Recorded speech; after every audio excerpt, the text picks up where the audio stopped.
So, for all of us to feel a little bit more comfortable, we're going to do a little bit of role play. I'm going to play different agents, different attitudes of agents, or different perspectives of agents. Michael is going to play as what we would say on the call, with different scenarios. So bear with us. I'm coming up with these scenarios on the fly. The breakdown will be establishing the norms, which of course we're going to be trying to create a relationship with the agent. The agent will then, Michael will ask, the condition of the home. He's going to analyze the big five. Then he's going to ask the agent what the motivation is of the seller. And then at that point, he will give or present an offer. I asked him to go ahead and go through the breakdown of the 70% offer, just because I know that I spoke to real estate agents today and they said they were a lot more apt to listening to a wholesaler if you were able to explain the 70% rule. So here we go. I'm the agent. He's the wholesaler. Ring, ring. Hello. Hello. Yes, this is Megan. Hi, Megan. This is Michael. I was calling to talk to you about 123 Main Street. Okay. How can I help you? Is it a good time or did I catch you at a bad time? No, it's actually a great time. Perfect. If you could, can you give me a little bit of information about the house? Yes, it was built in 2007. It has had some recent updates. They've redone the roof. The flooring hasn't been redone. However, there's a few cosmetic things that could be fixed up with the house, but in general, it's in pretty good shape. Great. You said that they had redid the roof. Was there any leaks or any particular reason why they redid the roof? I think there were some shingles that were missing from the last big windstorm that happened, and they just hadn't had a chance to update it. But since they redid the roof, it's now in good condition. But on the notes that I have, it says that it was just updated. Perfect. You also said they did some recent updates. Do you know off the top of your head which updates they did or what they did to the house? I know that they changed some of the light fixtures. They've also repainted it. They've added in some molding in some areas just to make it a little more modern. And I know that they switched out the factory bathtub for a walk-in shower. Okay. And you said that the house was built in 2007, correct? Mm-hmm. Okay. Do you know if they've done anything with the bathrooms or the kitchens? Well, like I said, the master bathroom, they changed it from just the factory set bathtub shower. They updated it to a walk-in, really nice tile. The kitchen, they've redone the backsplash, and they've updated the countertops. They're granite countertops.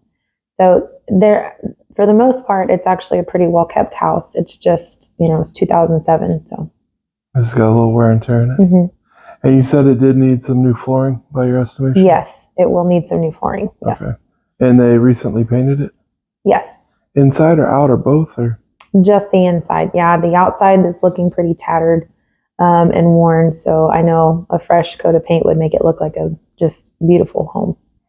Perfect. I was looking and it looks like this one's been on the market for about 70 days. Is that right? Yeah, unfortunately, it's been a little bit longer than I would have liked, especially with the updates that have been made to it. It is a 3-2, typical, 1,700 square foot home, perfect starter home for a family. I've had a little bit of traffic through it, but not as much as I would like. What do you think may be causing that? I mean, because with the updates and the paints, you would think it'd have a lot of curb appeal and have people go look at it. I asked myself the same question, but I think it's a matter of the buyer or the sellers are just not wanting to come down on price. They will not come down on their price.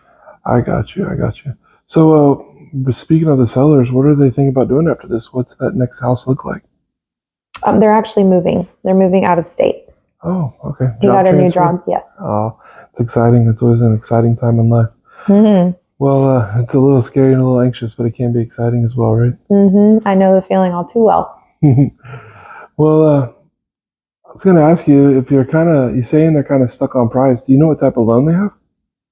I believe they actually have a VA. Oh, okay. Okay. Well, I was going to tell you I work with a group and I am a cash buyer myself. Are you a wholesaler? I can be. That's one of the methods. What does that mean? Well, I'm glad you asked. A lot of agents don't like wholesalers, and we kind of have a bad rap in the industry. But what I like to do is try to actually work with agents and not against agents. And how is that? Well, I like to slow down and make sure that any offer that I do present, I'm not going to have to cancel the contract, and I don't try to over promise and under deliver. I want to make sure if I give you an offer, which with a cash buyer as an investor, it is lower because it's a business that we follow with a strict formula. And I can get to that in a second and tell you where my offer would be. But, as a cash buyer, there are some advantages that we can close quicker to help them get settled in that new home quicker out of state where they don't have to worry about this anymore. We can also, they don't have to worry about touching anything. If there are floors that need to be done, anything else that needs to be happening, we can take care of that. I know y'all have had, not as much traffic through the house, so there may be something that is just maybe slightly deterring them. I know you said they may not be able to come down on price much, but I mean, if we're sitting there at 3 months on the market and we haven't really had a serious offer on there, we may have to consider a price adjustment. And I know even if they're not willing to consider that cash offer right now, I think it'd be a really smart move if we went ahead and presented it to them, because it'll help that conversation in another week or two if it still doesn't move.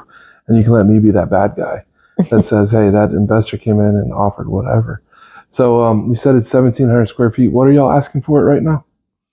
So we're currently asking $215,000. Asking $215,000 for it. I got you. So, and I was just curious, with this house completely fixed up, floor redone, all of that, where would you think it would be selling? I think this house could easily be $260,000. Okay. Well, so where we would be at on this house, if we came in, like I said, with a cash offer, we'd close in about 30 days or so. If they want to close a little sooner, we could potentially do that, but we typically try to stick around 30 so we can get our contractors lined up to get everything else done, get the money moved over, get everything ready to go on day one. So how exactly does that process work? How does you do like a normal title claim, all the things? Yes, ma'am. We would do the normal process. We'd come in, we'd give you a written offer on what it is that we're offering. Okay. We'd provide proof of funds. We'd give you our title company we're going to use. We would ask for probably about a 10-day option period just to get all the contractors through. Okay. Looking at the pictures and the description you gave, we have a ballpark number because we do these all the time and we have numbers to estimate from our contractors. So we have a ballpark idea where we would need to be. But during that 10-day, just to shore it up, we would go ahead and go through and make sure we have our inspection and our contractor walk through it. There's no surprises. Do you put down earnest money? We do. We typically do 1% of the purchase price up to about $2,000. And so that's what we do with earnest money. And we also offer about $50 to $100 for option period as well. Okay. Because we know that is your apprehension with most wholesalers. Yeah, I don't want to hold it up for 10 days. Yeah, I know you already waited for 90. We'll hold up to 10. But what we do is we try to make sure the offer that we give you, we can almost guarantee that we're going to be able to close on it as long as there's no major surprises during the inspection. We don't find any major foundation issues, electrical issues. I know you said they upgraded some lighting, make sure nothing got cross-circuited, shorted out. The roof, they replaced the roof if shingles were missing and we got water damage up there or mold up there. There's something else that we could run into on that. The bathroom, if they didn't pull permits or they didn't do that right and there's mold in there because they didn't do a shower liner right, well, that's the stuff we're going to go look for. And it's not being mean. It's just for us, it's a business. We want to keep the doors open. I understand. So if you're asking about thinking sell for about $260 and you're asking about $215 on this house with a cash offer today, like I said, where we could close quick and no repairs needed or any of that, we'd probably be in about the $145, $150 range. How does that sound? Do you think they would entertain that? That's almost $100,000 off what the ARV would be. Why so low? Well, most realtors struggle with this because we're not normally the typical buyer that they deal with. So I get this question a lot. So when an investor like us is looking at flipping a house like this, or even renting it out after we fix it, there's pretty industry-wide standard formula that we follow. There's a formula? Yes, ma'am. Okay. Because as a business, you don't want to go off your gut. You don't want to go off emotion. Okay. You don't want to go off data. So what we typically do is we look at about the last 30 to 60 days worth of comps in the area that have sold, and then we set that value as the ARV. We call that the after repair value. Correct. Then we come in and we have to take about 30% off of that. Then we start out with 70% of that value minus repairs is where our offer is. Now, your first question is probably going to be, why am I giving up 30%? That's ridiculous. And I'm going to go ahead and answer that for you. The 30%, what makes that up is 10% closing costs. Because whenever I go to sell it, I'm going to have to pay on average about 10% closing costs, right? Then I have 5% what we call carrying costs or cost of capital. So for us to pull that $160,000 out and put it in this house, that means we're not lending it to, Sally and Bob that would be buying it. Right now, the average interest rate's around 7%. It's been anywhere from 3 to 8 in the last year or two. So we typically just average it out at 5%, because if we were loaning that money out, we'd get at least that on a loan. So we're losing that while we're investing it in this house. Then we target about a 10% profit, which I feel like is pretty reasonable. It's a modest profit. And then we have 5% for contingency. As you know, over the last 18 months, it's been very volatile in the market. And the market goes up, down, sideways, upside down, right side up. And so with that, that's how we end up with that 70%. And that tries to make sure that we're in the best position possible to not end up losing money on the house, minus repairs. Now, in a house like this, the repairs, we'll have to check the paint on it. Obviously, we're going to have to do some inspections. We'll check the electrical, check the plumbing in the bathroom. It sounds like they updated the bathtub or upgraded the bathtub and the shower. May need to upgrade the vanity to make it match the counters in the kitchen. We'll probably repaint the kitchen cabinets in there, make sure it looks all fresh and new. We'll have new flooring throughout the house, have to uninstall the old flooring, reinstall the new flooring. We'll usually make sure that they've got the windstorm certificate on the roof. That's all squared away. We double check the siding. We usually give the outside a fresh coat of paint as well as the inside. Just make sure everything looks uniform. And just people, a lot of times when they're living in it, paint it, and they'll paint all the rooms different colors, which is great when you're living there. But when you want to sell for top dollar, you want it to look like Chip and Joanna or HGTV, right? Everybody looks at that and that's what they're thinking. So we kind of have standard finishes that we come back in and bring it up to. So that's how we'll take our repair value, take that out after the 70%, and then that's how we get our offer price. Okay. Does that sound fair to you? Is there anything in there that you think you may need a little bit more explanation on, or maybe missing? No, I've never actually heard that breakdown before, so I appreciate that. Now it makes sense. Now, do you think your sellers may be interested in that offer? Or? I will present them the offer. Okay. Well, I guess I'll send you an email or shoot you a text. Which would you prefer, with the specifics of the offer, with the terms and conditions in it? I prefer email, please. Okay. So what I'm going to do is I'm going to email you over what we have our 10 points in the contract. And so we have 10 different things that we want to make sure is in each offer as we write it. So it'll have my name, my address, what name the title is going to be under, what title company we're going to try to use, the sales price, the specifics on inspection period, the earnest money, the option period money that we're going to be offering, the type of warranty that we want, the condition, we will buy it as is. And then it'll also stay in there that we need access, given 24-hour notice if they're living there. If they've already relocated to the new house, we need to just have access to that lockbox code so we could get people in, get the inspectors in, get the contractors in, get all those individuals in to firm up that number. And we're going to try to do that as quick as we can. So if we do have a surprise, I'd like to know it in the next couple of days so that way I can come back and chat with you about that. And I don't want to tie your house up any longer than you want to tie your house up. So you have any questions for me before I send that email over here in a minute? So what is my role in this? Your role for me, I don't have right now, I'm unrepresented in this house. So if you would like, you could represent me if you're comfortable with that. And you could get both sides of the commission. Is that something you'd be interested in? You said both sides of the commission? Right, because I don't have an agent representing me. So you could present my offer to the seller if you were comfortable with it and your broker was okay with it. Yeah.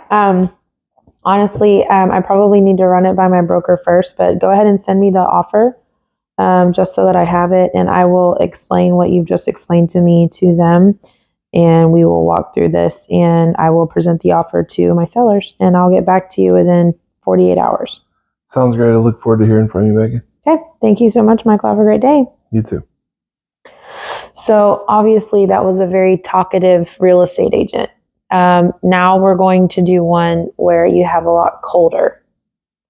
So it may not be it may be a little more difficult to get through to this real estate agent. Ring, ring. Hello? Hi, this is Michael. I was calling about 123 Main Street. Do you have a minute to talk about it? Yeah, I got some time. All right, could you tell me a little bit about the house? Well, what do you want to know? I'd like to know, maybe a little bit about the condition and what's going on with the house, what it looks like on the inside. I saw some of the pictures, but there was a lot of the outside and very few of the inside, and I kind of had a hard time putting it together in my mind how that house was laid out. Yeah, I mean, it's an older house. It was actually built in the 1930s. The reason why I probably don't have a lot of pictures from the inside is because they have not done a whole lot of updates. The foundation has been repaired, the roof has been repaired, it's a new AC. But on the inside, it's just it hasn't really been kept up. Do you know when the last time they did any updates on the house were? Have you just looked at it guessing? Honestly, I would say maybe 2010.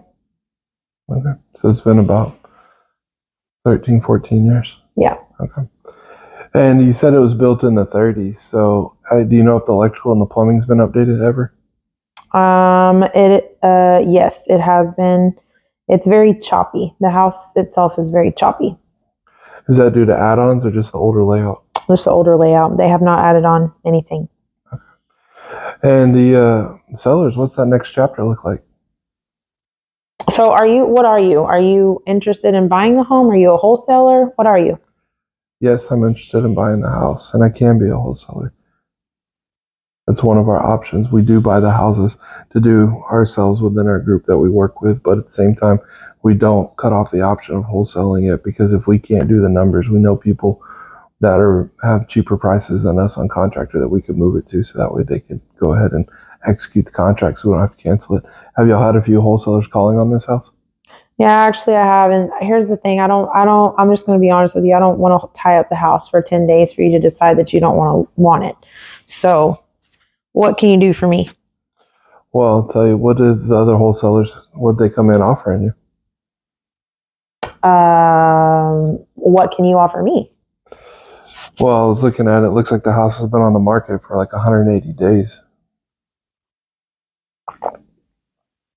What do you think's been the problem with it? It's old. It's old. Okay. So people are having a hard time with the choppy floor plan and being older, envisioning what it would look like. And I think it's just probably going to cost a little bit more to update it, more than what they're expecting, even though the big ticket items have already been taken care of.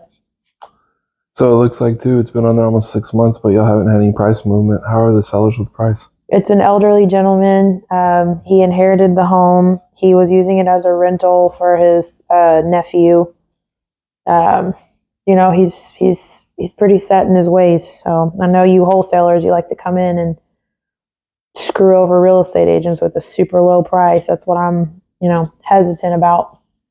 I'm sorry you've had such a negative experience with a lot of wholesalers. What we try to do when we set up a deal as an investor here is that we try to make sure the price that we offer, we can actually execute the contract so we don't tie it up. We try not to overpromise and then not deliver where we waste your time. We try to do everything in our power on that. So it sounds like to you, the most valuable part of this, if we did come close to an agreement, would be not tying up your house if we have no intent on closing it or the ability to close on it. Yeah. And the elderly gentleman that you said owns a house, do you know roughly how long he's owned it? It's only been owned by him. He's had the house. Like I said, he inherited the house, and he did a few, like I said, he did the big ticket items, but it's almost like he doesn't even want to get rid of it, but he knows that he needs to. Okay. So there's probably some sentimental value there. Yeah. So let me tell you something then. Where I'm at, this house, it looked like it was about 1,200 square feet. Yes. And y'all are asking right now about 120? Like 128. Okay. My offer is not going to be anywhere near that, because even with the big mechanicals updated, there's still a lot in the cosmetics and the finishes that need to be done to get it to modern standards to be able to put a renter in there or to flip it. The renter would be the best option like he's done, but even with a renter, you're still going to have to bring it up if you want to get top dollar on rent right now As you can tell, there's a ton of rentals on the market. Agreed? Yes. So if we're doing predominantly cosmetics at this point, we got to redo the kitchen. We'll be redoing the bathroom, the plumbing and HVAC, and the roof's all done. You said the foundation was re-leveled. Foundation is fixed. The AC is done. You know what? I didn't mention they do have single pane windows, and I know that that's going to be a problem for inspection. Yeah, the challenge on that old of a house, when you upgrade those windows, you're going to get brought into windstorm. Yeah. So you're going to have to change the windows out, and that's going to be a heavy lift on that as well. Yeah, he won't move on it because he feels like it's going to take away from the integrity of the home. Yeah, a lot of times when it's been in a family that long, they love the aesthetics of it, and they have memories tied to the way that it looks and the way it is. So let me tell you this. You're asking 128. Honestly, it's almost insulting to them, but realistically, we're going to be in the 65-ish range on this. And I know that you're probably going to laugh at that. What I'm thinking, though, let me break down how we got to our number. And you said that this gentleman is a stickler for numbers, and that he was a businessman to some degree because he was a landlord for a while. So why don't I break down how we got to our number, and then what if I was able to present the quote for the actual repairs on here, and then actually show the logic behind how we got to where we're at, and that we're not trying to pull the wool over his eyes. Would that be something you'd be interested in? Look, I don't know if I can present half of a price. I mean, I don't know if I can do that. That's embarrassing. I mean, that's embarrassing even for me. I understand that, but I mean, at this point, our job is to try to help get this gentleman get past this chapter of his life. If he knows he needs to sell it, and he's wanting to, but he just needs that extra help, he may not decide on it today. But I think putting that data in front of him and seeing why will start helping have that discussion for a realistic price reduction. Do you think if I go ahead and get that to you, you could at least take a look at it and maybe even give him a verbal offer on it, and then verbally explain to him? Or if you want, the three of us could be on a phone call and I could explain it to him. Yeah, I think that'd be better. You're going to have to get on the phone call because, I mean, I'm his agent. I'm representing the buyer. I'm representing the seller. And that's pretty screwed up. Okay. Well, I would look forward to doing that. So when would be a good time you think we could all get together? He works shift work even at his age, so he's still one of the main providers for his family. So it'd have to be after 6. Okay. So tell you what, I'll shoot you my number in a text message, and then why don't you touch base with him? I'll shoot you my schedule as well in that for the next week or so, and you pick a date and a time that works best for y'all. Then y'all get back with me, and I can break this down with y'all, and then we can talk through how we got our offer and where it's at, and if there's anything we may be able to do. Does that sound like a plan? Yeah, I can do that. You know, we'll talk through that, but there may even be some other options where we may be able to do a little bit of a higher price with what's called a subject to or a seller finance. Has he ever entertained seller financing the house? I have no idea what that is. Well, we could cover that in the call if you want to as well, but you could probably warm him up to the idea.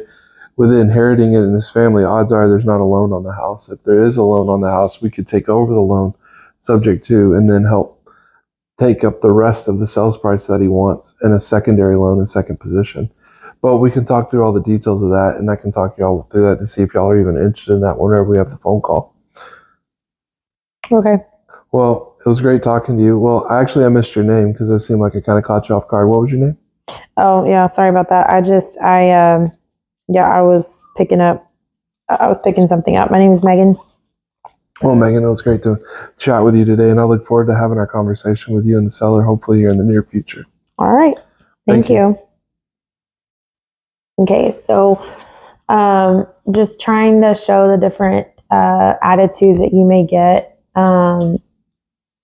One that we haven't done is just straight up no. Let's do a rejection. All right. Ring, ring. I got a ring, ring. Ring, ring. Hello? Hi, this is Michael. I was calling about 123 Main Street. Do you have a second? Are you a wholesaler? Hi, can be. Do you need one? I don't want to talk to you. Why? Because I don't want a lowball answer, or I don't want a lowball offer on a home. I'm not going to present that to my seller. Why do you think it's a lowball offer? Because you're a friggin' wholesaler. We do have a bad rap in the industry, don't we? Yeah. I think it's pretty comical that you think it's funny. Why is that? Because, not all wholesalers are created equal, right? Oh, come on, man. What? So, obviously, if you've been dealing with a lot of wholesalers, how many offers have you got on this house? Several. Do they at least call you at 2 a.m. and wake you up? No, Well, I could be doing that, so at least I'm better than that. I wouldn't have answered. Well, I would have left you a voicemail. Okay, I'm sorry. What was your name? Michael, man. You know we're going to be good friends. Okay, Mike. Hey, so back to this 123 Main Street. Yeah. Tell me a little bit about it. It's not for sale for you. Why? The house is... I really want it. Come on. The house is already overpriced as it is. The sellers are not going to come down on their price. I've already talked to them about it. You are the last person that I'm going to even try to pick from. And you said your name was Megan, right? It's Felicia. Okay. Well, I'm not going to buy you Felicia, okay? But, you know, honestly, it sounds like you're having some struggles with this house. What can I do to help you with it? Because obviously, I need this house to move, man. I but need it this sounds house like to you move. know that it's not going to sell at the price that they're asking. They won't come down. They will not come down on the price. That's why it's been sitting for almost 200 days. What's the backstory on the seller then? Because honestly, it's more about the seller at this point than it is the house. So it's a divorce. Mm. He did not put her name. It's a really dirty story. Basically, he did not put her as a proprietor, to the property, or like a co-owner. He put everything in his name, and she's kicking him out of the house, but she's not going to get any of she's not going to get any of the sales price. He kind of went behind her back to put the house on the market. It's a really, really messy situation. So I'm having to call both of them to show the house. And it's rough. It's really rough. They are at odds with each other. It makes everything else more awkward. So do you know if they have a clear title or is it clouded? Well, he does. She doesn't. It's in his name. He didn't give her anything. So actually, I ran into a house like this not too far from where I live currently. And we got all the way to title within a couple of days of closing. We found out there was a cloud on the title because in Texas, even if the wife isn't on the title, if she physically lived in the house and can show that for 5 years, she has 50% rights to the house regardless. So even if he didn't put her on there, if they haven't got to that point yet, you're still going to have a cloud where you're not going to be able to clear title to close until you get through all that. Have they had to bring that up yet? Mm-mm. So you're right. It does sound like it's going to be a mess, and this one's going to be drawn out, and you're going to have a hard time to be able to close this one. Are you getting close to the end of your contract? Yes, actually in 2 weeks. 90 days is up. Okay. Well, there's a couple different things I can help you with on this if you'd be willing to listen to them. Would you be up for listening to them, or are you still done with all wholesalers? Not if it's a low price. Come on. Low's a relative term. What's your price? $5. You got to at least get a laugh out of that. Come on. I'm not really in a laughing mood today, Michael. Okay. All right. So you're asking what on this house again? 180. Okay. So you're asking 180 on this house. They've been in it about 10 years, it looks like. So if they bought it in 2012, the interest rates were a little bit better. Honestly, your play is not going to be a cash play on this. The cash offer on this is going to be around $100,000 because of what we're going to have to do to the house to bring it up, and how long we're going to have to tie the money up in escrow at title until they can clear the cloud on it. So no. I figured that's what you're going to say. What do the other wholesalers try to lock it up at? Yes, I don't have. That's disclosed. I don't have to share that with you. But no. You don't, but you want to share it with me. No, I don't. Okay. Well, there's a couple other options that we could do. Every divorce case is slightly different, but do you know if the judge has mandated that they have to sell the house, or can they come to a financial agreement around the house? No, it has to be sold. They have to sell it. They won't. Neither one of them want to compromise or even be around in the same room. Okay. So do you know if they're open to a subject to? What is that? Subject to with this one, as we're talking, I looked it up, and they got an FHA loan. So subject to in the FHA allows you to take over the note subject to the existing debt. So I can buy the house subject to the existing debt, essentially taking over the note. Would be a different type of offer on this. Do you think they'd be interested in listening to it? It's basically called a creative finance offer. Do you think they'd be interested in that? We could still get you your commission. And by the way, I'm not represented on this, so you could represent my side as well, as long as your broker's okay with it. Or you could get another agent in your office presented if they're not. But that way you may be able to work with them on price if you're getting both sides of the commission. I've never heard of a subject to. It sounds interesting. Let me think about it. All right, well, go look it up. And now what I can do is this your cell phone? Yes. I can send you and text you the specifics of what section it is in the FHA loans. There's a subsection in the back that actually tells you how to take over the loan subject to. Same thing with VAs. So if you have any VA loans that you have either or conventional loans, there's ways that you can sell those subject to. And then we could talk through paying out the commissions and then potentially, depending on where their equity is in the house, some cash to the sellers for walking away, and we would take over the loan, and that way they could leave free and clear. Take over the loan. Okay. Yeah, I mean, I can mention it. Well, why don't you give me a call back maybe tomorrow afternoon and let me know what they say. Sounds like a plan? We'll see. Hey, look, you made your first friend as a wholesaler. We never said we were friends. Yeah, you did. You've been on the phone with me 10 minutes. You know you like me. I mean, I'm not going to be just straight out rude, but okay. Have a great day. You too. Okay. So if you have any more questions about just kind of the back and forth or the specifics, was there another one that you wanted to try? I mean, basically, there's bits in all of those that can get added in for any type of agent that you come across. And really, it's about having comfort on the phone to some degree, and you don't have to have all the answers. If you don't have the answers, you're not familiar with subject to, you're not familiar with the other things, you can defer back. If you have a really hostile agent, you can tell them, hey, listen, look, I'm only approved to offer up to this amount, but we do have a department, or we do have individuals that work where we can do subject to, where we buy the house subject to the existing loan, and we can do this. If that's something you're interested in, I can set up a call where they can talk with y'all. And that way it gives you an out where you don't have to have all the answers, but you're just making the connection. You're brokering them to the right people. The main thing that you're going to have to be overcoming, especially with a lot of the agents in Houston, is they have a preconceived notion of wholesalers. Mm-hmm. And with that preconceived notion, there's either out of ignorance or out of stories that they've heard from other agents, or just very bad experiences. So just so y'all know, I spent the past 2 days with real estate agents, several different ones. And that was one of the questions that I asked, because I was very upfront in telling them that my husband and I were doing a wholesaling business, but that I was getting my real estate license. So I needed to choose a broker that was in favor of wholesaling. And I asked, what are some of the downfalls of, being a wholesaler on the real estate side, like hearing from you guys. And they said the number one thing is that they're rude. Most wholesalers are very rude. And number two, they offer ridiculously low without explaining. So the broker and the real estate agent both told me today that they would appreciate, a hello, how are you doing today? Because they don't hear that from most wholesalers. And the explanation of the breakdown of why we offer it so low.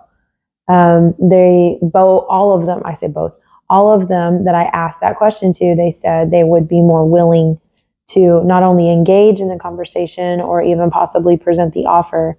That's another thing. Make sure that you understand the real estate agent is supposed to legally present your offer to the seller. That's legal. And I had that verified by a broker and by real estate agents, and they said, absolutely, it is their fiduciary responsibility to present the offer, any offer that's made, whether or not they like it. So the main deal in that too, that they also said was the one things that I took out of that was one, that almost every wholesaler that calls them is rude. They don't treat them like a person. They just spit out an offer, say, they're asking $250. Oh, and that was the other thing. She did say that they literally get hundreds of phone calls a day. Yeah. From wholesalers, like literally hundreds of phone calls a day. So anything that you can do to make yourself stand out in a good way, where they're like, wow, that person was very different than just the way that you answer the phone, the demeanor, even though they're probably going to be very ugly, keeping your composure. They have nothing against you. It's not about you. And that's what the real estate agent said. They said it's not about them. It's just about the reputation. The minute that you say cash buyer or wholesaler, they're like, ugh. But if you just keep your composure, the number one thing is you build a relationship with the real estate agent. Let them know that you want to be on their side and that you're wanting to help. Like, obviously you are wanting, it is a business, you are wanting to make a commission, but you're wanting to help. That was one of the other things that they said too. And that comes in with the relationship piece that I talked about, why I put that number one on the list. And if you notice what I did whenever that last agent didn't even want to talk to me because I was a wholesaler, I joked about it. I started to set the framework of how I was going to be different. And then I pivoted around their objection without even acting like it happened. Because most agents at their core, they're people. They're a people person. And they're not just going to hang up on you. So if you sit there and then you start getting a tick for tack argument with them, or you just give up at the beginning, it's not going to get anywhere. But by pivoting around their objection, it just kept going at the end, right? I joked with her about being a wholesaler and we're going to be friends by the end of the call and all that. Then getting around it, I'm already showing more personality than most wholesalers. Even the wholesalers that I know that I talk to, some of them are so blunt, they don't even engage in relationship. They're just turn and burn numbers, which what we're trying to do is build that relationship, right? And so that helps with that, the more that you can stand out. And when you contact them again, you don't want them sighing and dreading whenever you call, because we're going to have to do a drip campaign. Because if you noticed at that point, I still put the cash offer out there because I need to anchor that negotiation on where it's really at, because then it's like, see, I told you you're going to have a low number, and then you fall back, but see, I told you, I'll explain to you why it's a low number. So the feedback we got from the agents the last 2 days, I'm going to add some more data to the call sheets. I'll add what we are thinking the ARV is and what we're estimating the repairs are, so we can get into those conversations if you're comfortable with that. Because I think that'll give you a lot more credibility with the agent. And the more credibility you have, I think the better chance you have of them even listening to you. Because before Megan even got done talking with the agents today, a couple of them were asking if we could even meet with them and actually explain the wholesale process, even to the broker. And the broker wanted to understand it because they just thought people were throwing stupid numbers out to make a lot of money. And they don't understand how the actual numbers get calculated. And so I think what I'm going to do is I'm going to try to work with them. And it sounds like they may have a breakfast meeting every month. And I may go to that breakfast meeting and actually sit down and explain how investors view property and how it's different than retail buyers, and start educating some of the agents, because there's houses that wholesalers can move that agents can't move. And there's houses that agents can move that wholesalers can't move. So if we work together, it's a symbiotic relationship for this market. But again, the whole reason why I like this better. But again, the whole reason why real estate agents just don't want to have anything to do with wholesaling is because of the reputation that's already preceded them. Right. So, and both of them, the broker that I spoke to today and the real estate agent that's been doing this for 17 years, she said that she just hates when wholesalers call. She's very kind though, so she's never been rude. We actually practiced a phone call today with her. And she kind of took the edge off of making that first phone call. It's really just about talking to them. We talked to a friend at church today and they said, it's just another person. They get dressed just like you do, so. It's about just being kind, right? Treat them how you want to be treated. And you're not trying to force them to sell to you. You're giving them another tool in their belt that a lot of them, as we've seen and we've learned, I've seen, and then we've learned again over the last 48 hours, 72 hours, a lot of the agents don't even realize this tool is out there. So it can be a win-win because they're still getting their commissions. You're not cutting the money out from under them. And honestly, if a house has been on the market 200-300 days, they're ready to sell. And they're about to lose everything on it. Now, there are some houses you can't move. If somebody isn't going to create it on price, they have it overpriced, there's something you just can't do if they're not willing to help negotiate. But at least you can broaden the horizon on different offers that we can do by understanding how the investors look at it, what they can do, and what offers they can bring to the table.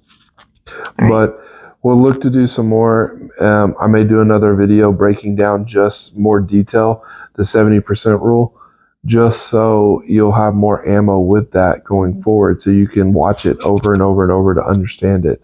And then shoot us a text or a comment on other topics that you want us to cover, and we'll keep covering stuff as it comes up. I may do a long and then break it into some shorts on the big 5, the conditions of what to look for, what to ask about. I did ask for just kind of a mock one where we do like live kind of coaching through the phone call, because I think that will make us feel, I know that will make me feel a lot better. And then Michael's actually going to, on this weekend when we have an opportunity, actually I'm going to do it Friday, I'm going to make some calls and I'm going to have it on speaker, and he's just going to kind of prompt me into the next thing that I should say or do, just to get me more comfortable. If that's something that you want done, I can do that once I start getting more comfortable with him, because my schedule is a lot more flexible than his. But if that's something that you do want to do, where I kind of coach you through the conversation, just send me a text and let me know any questions that you really have. You can send them to me, and I can try to sort through them. That he's trying to pass the mantle on to me so that he can focus on getting the leads and getting the data. So any questions that you have, you can give to me. The other one we did think about maybe trying to shoot this weekend or Friday, maybe next week sometime, is actually scheduling with one of these agents that's talking about bringing us a house that may be a wholesale deal, walking it with them, and then shooting a video talking about condition and what we're looking at and what we're looking for. That way, when I say clouded title, for instance, that's not in the walkthrough, but I thought about that after the fact. That just means that there's something on the title that doesn't allow it to clear to close. And that actually happened today. That's why we use that scenario. One of the real estate agents that I'm with, it wasn't the exact scenario, but the title, it's a very messy situation. So that does happen. Obviously, we don't have to have the right answers. We just are trying to present the offer and make it to where, like he said, make it to where the house can move. And I can help present those offers or opportunities to them, the different tools. And actually, the clouded title houses are some of the best wholesale deals and some of the best margins, because retail buyers aren't going to wait 2, 3, 4 months to work through a title issue, right? Whereas wholesalers and stuff can. And so that's a very valuable negotiating point if somebody talks about that. And a lot of times too, if you even bring that up when you're talking to an agent or to a broker, it helps add a lot more credibility to you, because the majority of wholesalers don't take the time to actually learn about that or learn how to resolve those. And so being able to help walk through that, any value that you can bring to the agent or to the seller is going to bring you up the totem pole. Good rule of thumb, if you don't have the answer to the question, just very simply say, I'm only authorized to give a certain amount. I'm only authorized to give certain information. If you want more information or if you need more clarity, I can get back to you. But here's what I have so far. We'll talk with our team lead, or I can talk with our manager, whatever you're comfortable with. A lot of times in those situations, when you present yourself as part of a bigger organization, it gives you a little bit of anonymity and clout to say, hey, listen, I hear what you're saying. We can work with that. I don't have those answers, but I can get them for you, and I can get you connected to the people that do. And then in that case, it's still showing a higher level of motivation. And then myself or Richie or one of us can get on the phone with them and make that call and have and answer some of those questions. So that way we can make sure we can use those leads and give them the best options available. And keep in mind, realistically, it's not going to be a one-hit wonder, right? There's probably going to be multiple contacts with this agent before they really want to come into a house. Because, if you're asking $240 and I'm offering you $140, right? I'm not going to jump all over that immediately. Yeah. But there's a trickle effect. You're fishing for motivation to see if there's a higher level of motivation. and then we're closing out of convenience, essentially. And so if they're not at the point at that moment, that's why we have that drip campaign that we're going to keep working subsequent weeks. So that way we follow up with those leads. But we don't want to belabor the point too much at this point, but Hope that helps. we'll hope that helps. We'll get some more videos out to you. Shoot Megan a text or send us a note if there's other content that you want to see. And then we'll work on some of these other videos and hopefully get them out to you pretty soon. All right. So let us know if you need anything. Thank you.